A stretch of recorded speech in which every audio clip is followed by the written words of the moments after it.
Hello, Hannah here from Daisy Farm Crafts. This is a video tutorial for these crochet spring picnic dishcloths. These are made with Bernat Softy cotton yarn.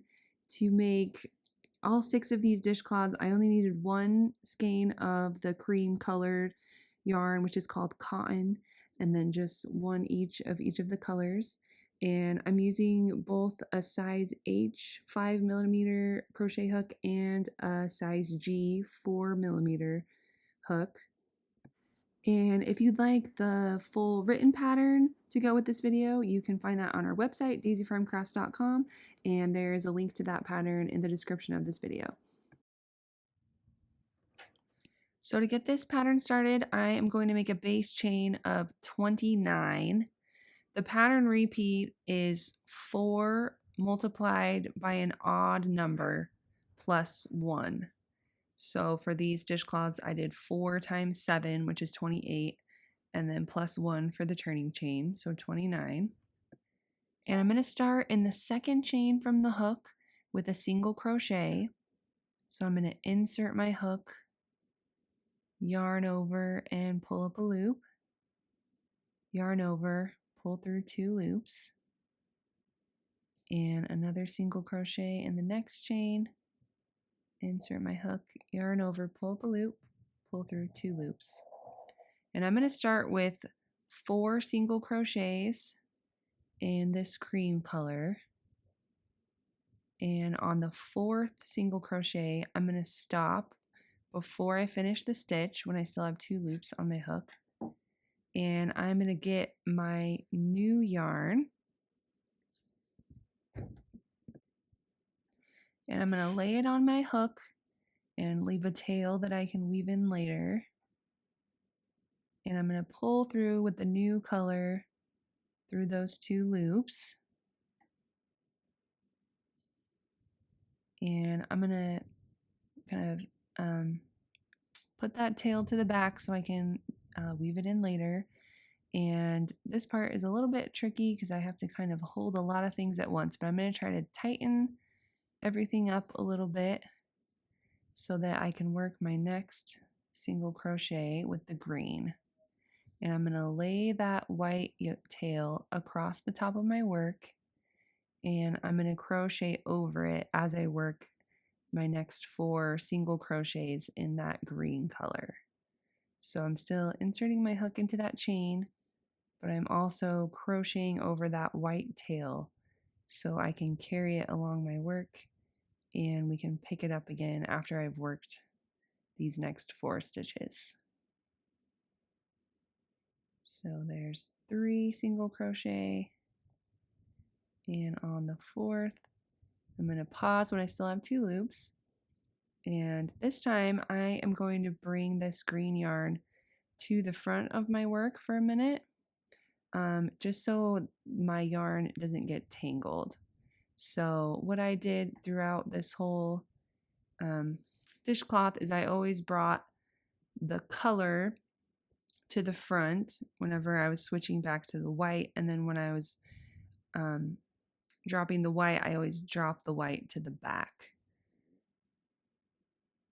if that makes sense, just so the yarn doesn't get too twisted. So I'll show you right here. On the 4th one, I'm going to just drop this white tail toward the back of my work and then pick up that green yarn.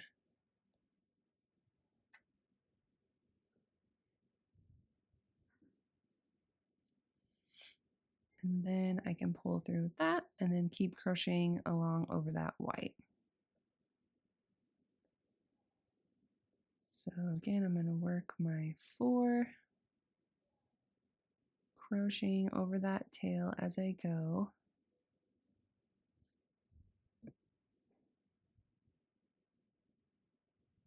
And now that it's time to switch back to the white, I'll bring that green to the front for a second, pull through with the white, and then lay that green tail across the top of my work again. So I'm just going to keep doing that all the way across and switching every 4 single crochet between white and green or whatever color you're using, and always crocheting over whichever color I'm not working with. All right, and after I've finished working across the row, since we made 4 times an odd number, we should hopefully end with a white section. And I'm just going to chain 1 and turn. And I'm still going to keep carrying that green yarn around the back of my work, and I'm just going to kind of still lay it across the top of my work and crochet over it as we just do the same thing on this next row. So again, I'm going to start with 4 single crochets in the white color and then switch to 4 single crochets in the green. And I'm just going to be doing that all the way across.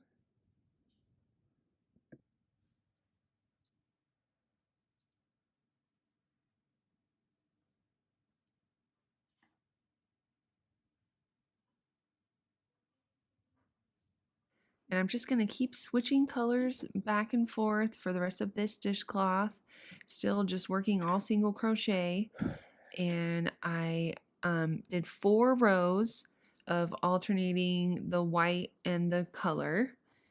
And then I did 3 rows of just the color and still crocheting over the white as I went, just so everything is more cohesive. And then after those 3 rows, then I just picked up the white again and started working the alternating white and color squares. And after I finished the main part of my dishcloth, then I just worked 1 round of single crochet around the edge, just working 3 single crochet in each corner and just 1 single crochet per row on the sides. And then I will show you how to add the ribbing border. So I've worked my round of single crochet and I'm back at the starting corner, so I'm just going to slip stitch into that first stitch.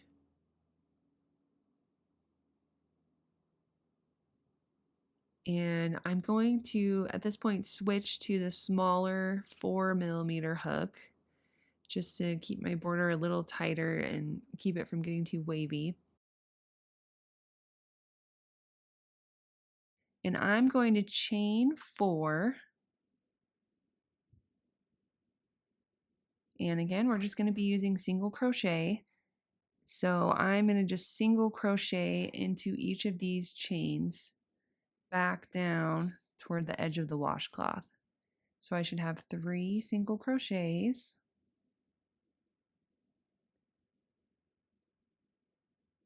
Then I'm going to slip stitch into the next 2 stitches on the side of my work.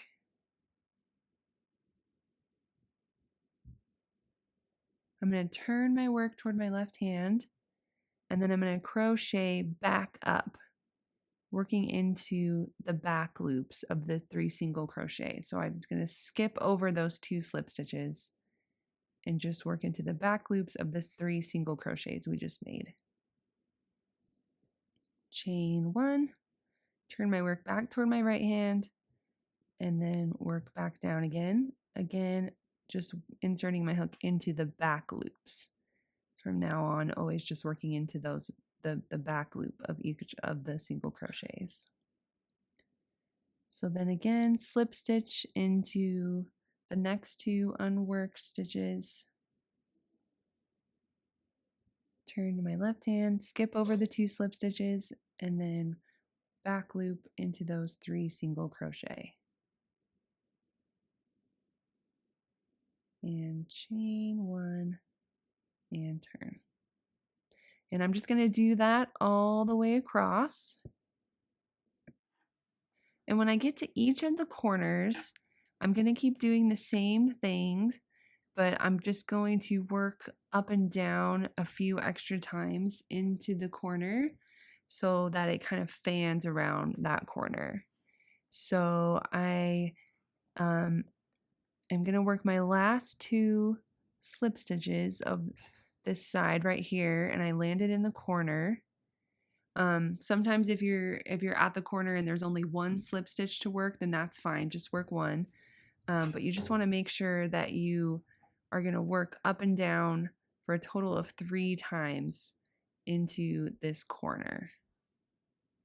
So here's my first time working up.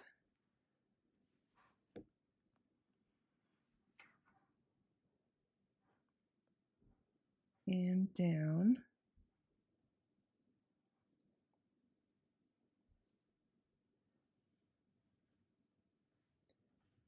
And then I'm just going to slip stitch into that same corner, just slip stitching once, and then working back up and down again. So this time I'll only have 1 slip stitch to skip over, work into the back loops of those 3 single crochet.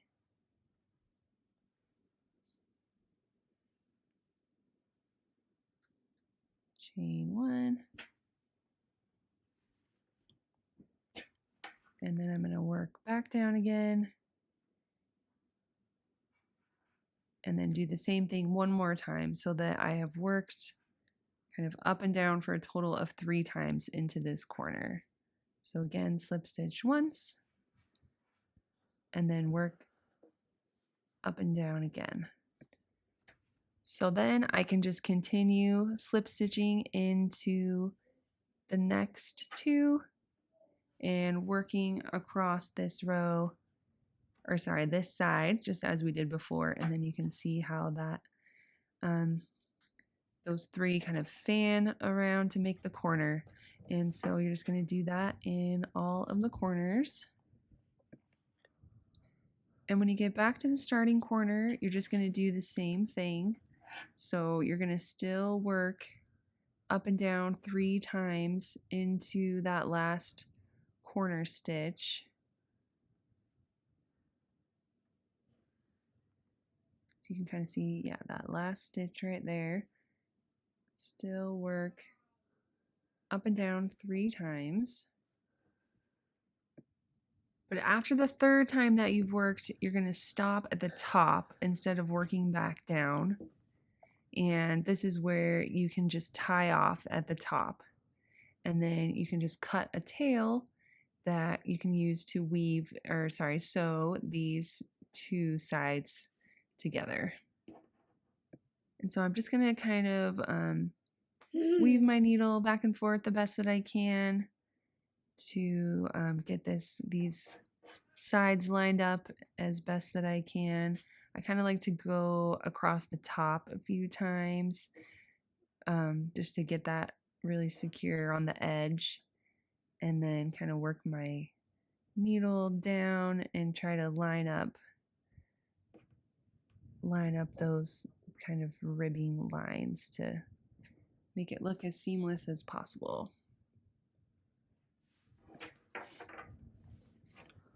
And after you have woven that in and you feel like it's secure, you can just cut off that tail. And then you're just going to do the same thing with the rest of your ends and just kind of weave those and hide them in. And then you are finished. And you may want to do a little bit of blocking. You can kind of get this wet and just really smooth it out. You can even pin the corners if you want. And then you're done. Thank you so much for watching this video. If you make anything using our patterns, please come share a picture with us on Facebook or Instagram. We would love to see whatever you're making. And as I said before, if you want the full written pattern that goes with this video, you can find that link in the description. So thank you and happy crocheting!